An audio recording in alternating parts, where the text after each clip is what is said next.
डल्ली बाहिरको कप ल्याउ त नानी म माझिहाल्छु यहाँ छिट्टो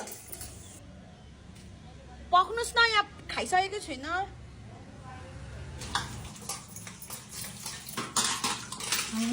ओइ सीमा कप ल्याउ भनेको सुनिनस् एकछिन न हैन यो चुटीले काम सुनेन कि क्या हो चुटी राजा भनेको सुनिनस् एकछिन के चाहिँ गर्दैछ त्यसलाई पखस् न मैले जानेको छु अनि के गर्दैछ यो के चाहिँ गर्दैछ त्यसको बाजा ठाडो यही ठाडो हेर्दै बसेको छस् यति जब कपले राख्न सक्दैनस् एकछिन त होइन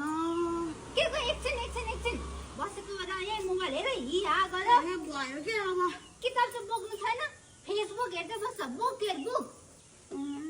जान्न यो कपले राख्नु पर्दैन कति किचकिच गर्न सक्नुहुन्छ होइन अरे हेर यसको ताल